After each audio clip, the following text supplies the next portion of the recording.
Tomani. Good evening. Good evening, and welcome to the March 4th, 2026 Wednesday edition. I'm Scott Leisure. Welcome to March. Here in the Mile High City, the sun is now setting after 6 p.m. each night, and this weekend, Denver time springs forward.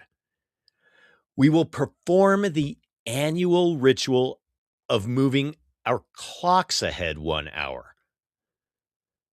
The good news is at the other end of our time traveling, the sun will be setting at a respectable and comfortable 7 p.m. And very soon, we're going to start seeing flowers and we're going to start seeing leaves on the trees. It's a glorious time of the year. Now, even with the time change, everyone's favorite weekly podcast Wednesday edition will still stream a new edition every Wednesday at 5 p.m., just so everyone is on the same page. We have also entered Mercury retrograde, and that's going to last until like the 20th or maybe the 24th of March. You see, there's a shadow before the start and at the end of retrograde. At this time, I would like to lift a shadow and get a really ugly story mentioned and get it out of the way. So here we go.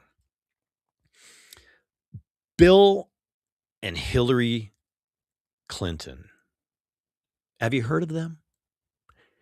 Have you heard that they've been drugged into this Epstein thing? Yeah. This poor older Southern couple that have meant so much to the history of our country had to testify about things they knew, things they didn't know, things they saw, and things they didn't see. Bill and Hillary Clinton under oath. It's funny, just like every one of these people that had some sort of tie to this Jeffrey dude, the sweet, innocent Clintons saw nothing inappropriate. I mean, they barely knew the guy. Okay. I would expect nothing but the truth from a former president of the United States and a former secretary of state. I trust that they gave testimony to the best of their honesty, to the best of their integrity, and to the best of their duty to the American people. Now, the word on the street is that Hillary at times became a little unhinged during her testimony, but I guess one could become unhinged in really feeling strong about their truth and needing to defend it, right? I get that. I, for one, also learned in Bill Clinton's testimony that he came from an abusive home. I didn't know that. And if he did see anything inappropriate, according to Bill Clinton, he says he would have been the first to report it to anyone. Now, don't you sort of a little feel sorry for the Clintons? I mean, they've had to explain all of this stuff, the plane rides, the photos, the weird outfits, that painting, the wedding guests. Oh, and all of those visits that Jeffrey made to the White House. They didn't see anything. They didn't hear anything. They didn't eat any pizza at any crazy underage torture hot tub ritual party on any island, okay? They barely knew the guy. Amen for the Clintons, right?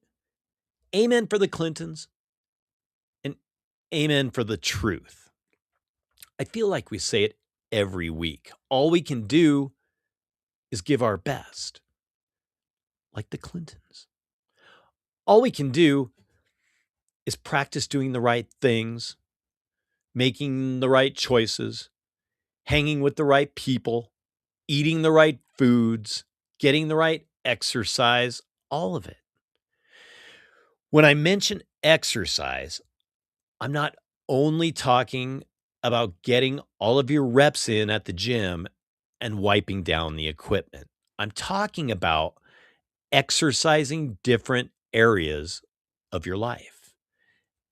Exercising anything is just working towards making yourself stronger with something, right?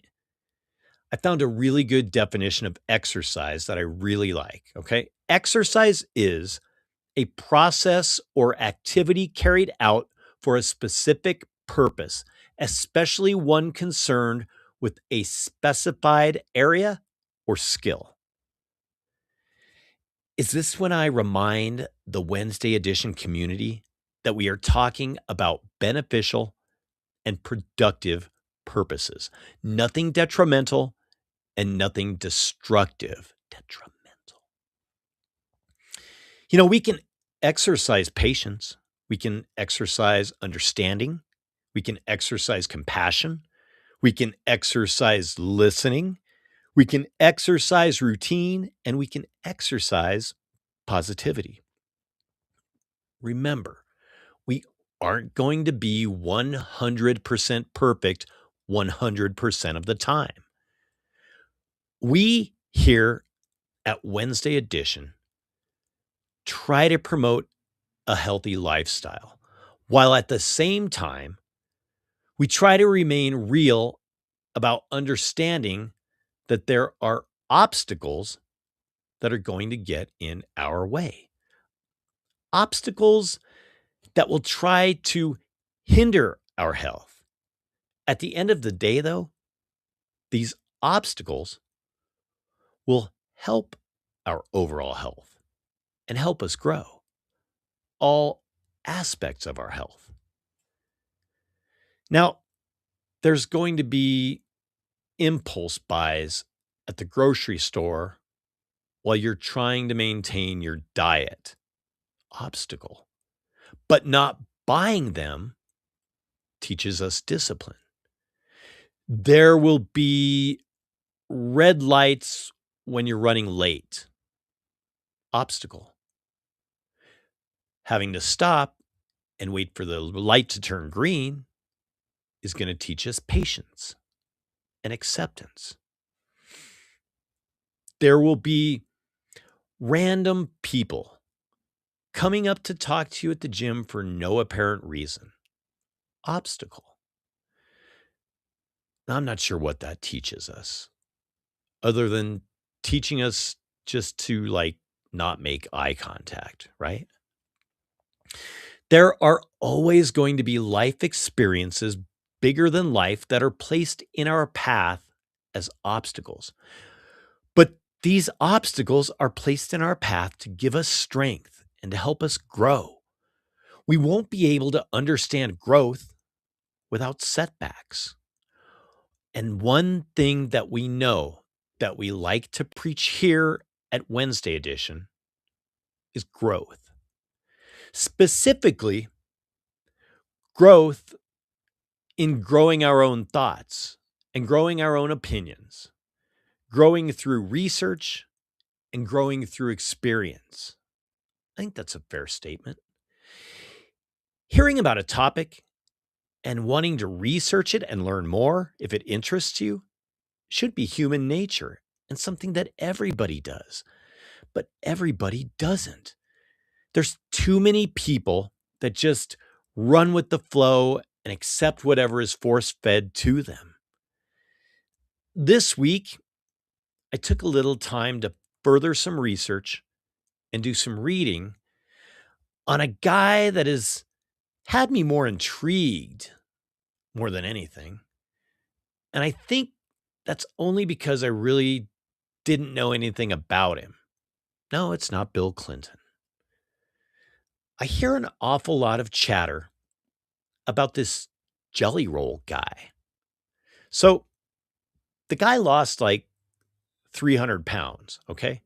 His heaviest weight was over 500 pounds.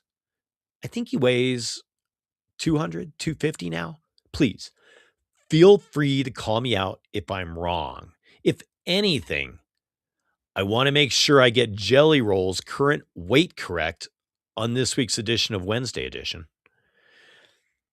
Now, I'm one of those guys that doesn't hold a lot of stock in awards shows. I find them silly. But to Jelly Roll's credit, he's been nominated for 7 Grammys, and he's won like 3. My research shows his net worth at about $15 million.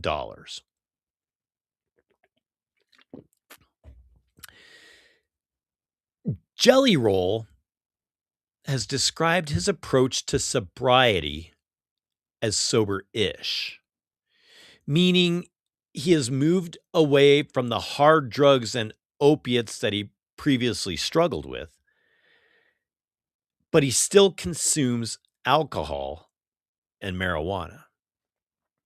Okay. He's explained that while he isn't textbook sober, he uses Alcoholics Anonymous meetings to stay away from these dangerous drugs. And that still allows him to have a cocktail on occasion. Okay. As someone who has attended many AA meetings, my very first thought is that it's not up to me to work Jelly Roll's program, meaning whatever he's doing is in his lane, and I have to stay in my lane. Is everyone following? What confuses me is if he's going to AA meetings, you see, those are there for people who have a desire to stop drinking. I hope Jelly Roll isn't rolling into an AA meeting, sitting next to a guy that's got like 3 days of not drinking. He just lost everything. And Jelly Roll is sitting there telling the room about how he just uses AA as a therapy course. Again, not to work his program, but it sounds like his issue isn't really alcohol. I mean, he also talks about those hard drugs, an eating addiction, depression. The guy's got a lot going on. So he opens a 4-story bar on the Strip in Nashville. The guy who says he's sober-ish. I mean, people are going to define things how they want to define them, right? Jelly Roll says he's soberish. He smokes weed and he still drinks and he goes to AA meetings. I mean, I also see a bunch of AAers after a meeting rush for a cigarette. You know, there's nicotine anonymous organizations too. It's all, they're all 12-step programs. Now, I couldn't find any evidence in my research that Jelly Roll has talked about completing his 12 steps. Again, his program is not my program. So this bar has a floor dedicated to his wife. Kind of weird. It also has a floor dedicated to his late father. Also kind of weird. It does have live bands. Oh, and it does have a rooftop. Jelly Roll doesn't own the building, which was listed for sale late last year, and I'm not sure if it's sold, but it was listed for $100 million. Jelly Roll is a tenant, okay? I really hope he doesn't talk about his multi-level bar at AA meetings either. There seems to be a lot of layers to this Jelly Roll guy. I mean, there's a lot less layers now, I guess, after losing 300 pounds. Hey, I read some of his lyrics.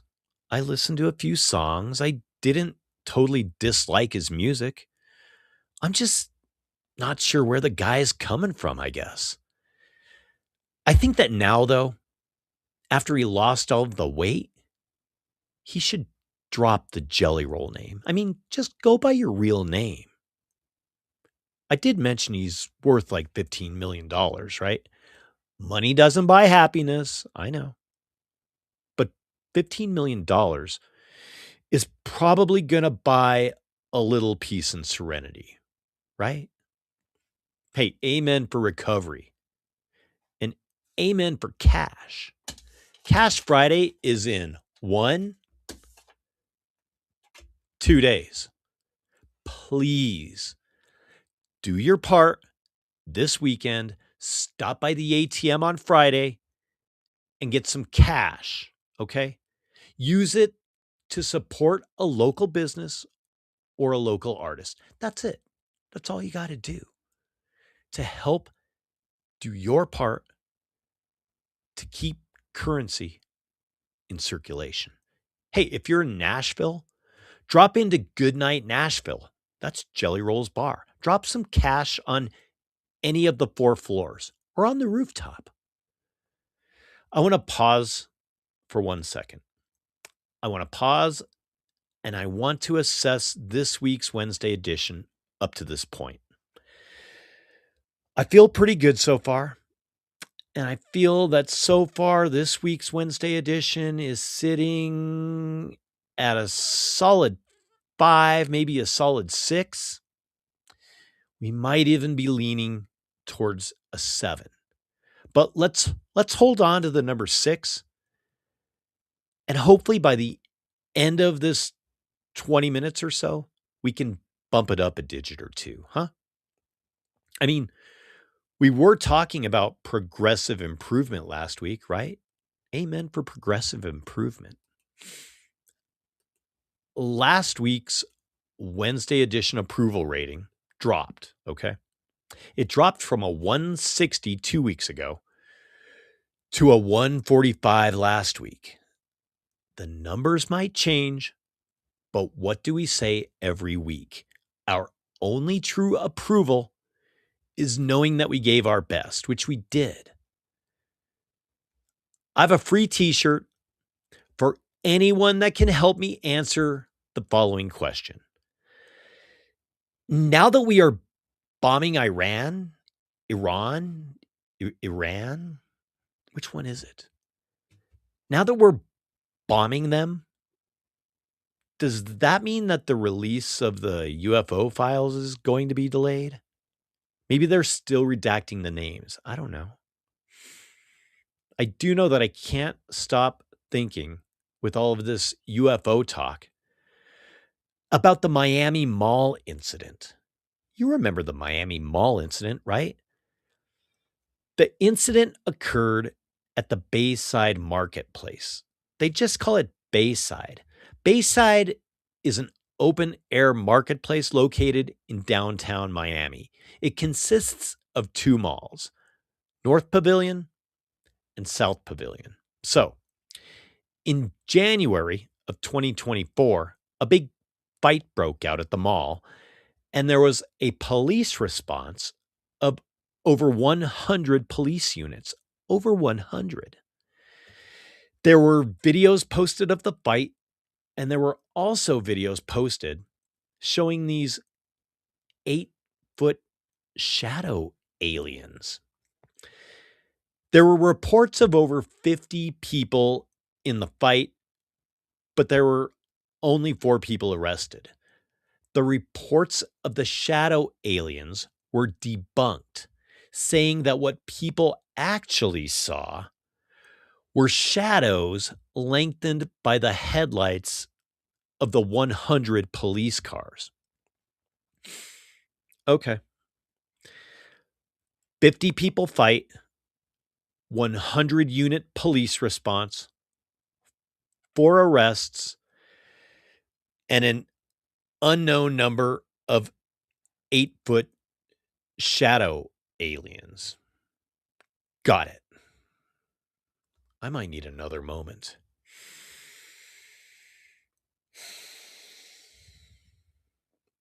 Bill Clinton, Hillary Clinton, Jelly Roll, obstacles, exercise, sober-ish, and 8-foot shadow aliens. Yeah, it's a typical Wednesday. Can I take a moment to remind everyone that Wednesday edition is family friendly? Just all of us here together, right? Trying to make some sense of it all. Listening to Scott rant and ramble about life, exercising some creative energies, exercising some therapy, exercising some rights, and exercising some freedoms, right? Taking things one day at a time, giving our best, drinking enough water, trying to help the next guy. Hopefully, looking at beneficial things and not detrimental things. Pausing, breathing, getting some cardio, avoiding fast food, doing the speed limit, and staying in our lanes. Maybe steering away from the discussions about our 4-level party bar on the Nashville Strip at the AA meetings. But you do you, right? Help keep cash alive this week and Google these 3 things. Google Monica Lewinsky. Do it. Go ahead. If you don't know about Monica Lewinsky, this is mandatory. Number 2, Google overcoming obstacles one day at a time. I'm going to keep saying it. If you can live in the very present day and not think about what happened or what might happen, you have a huge advantage over most people. And number 3, Google shadow alien video. Later, when you're on YouTube catching up on past editions of Wednesday Edition, check out the Shadow Aliens. Also a great name for a band. I'm not wrong. Remember, Hillary Clinton once said, "The price we pay for associating with the wrong people is enough reason for us to be stricter about who we keep in our circles." She didn't say that. Hillary Clinton would never say that. Even if she was unhinged, she would never say that. I do think the Clintons, though, might know something about hanging out in circles, right? Okay, let's do it. It's that time. The top 5 songs, the top 5 songs from March 4th, 1983. Remember, 1983 was the year that, although they didn't claim responsibility, the U.S. held Iran responsible for the bombing of the U.S. embassy in Beirut, and that killed 241 people. So let's do this top 5 song list, okay? Number 5, Hungry Like the Wolf.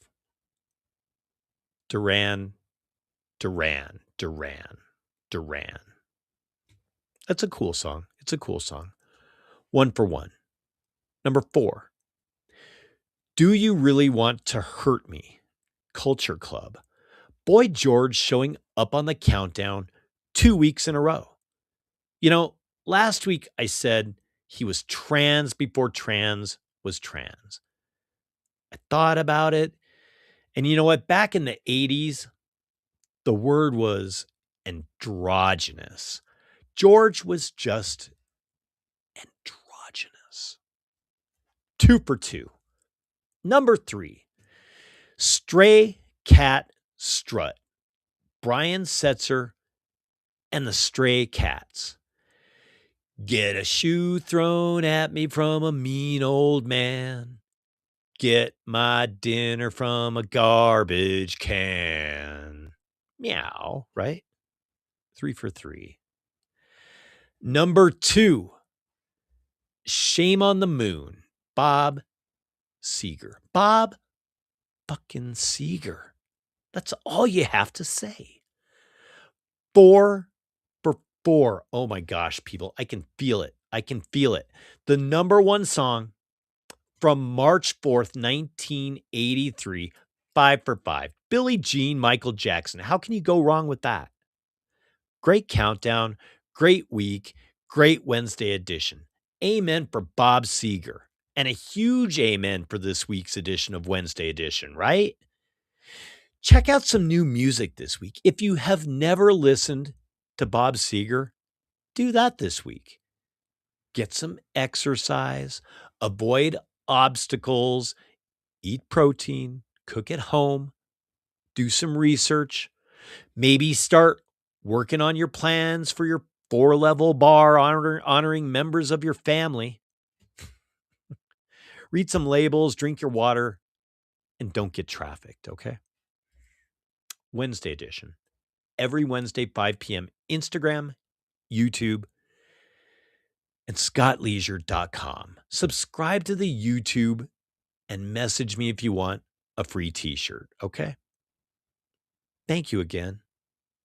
Remain vigilant, remain safe, do the next right thing, and make it a good week, okay? Thank you. Amen and good night.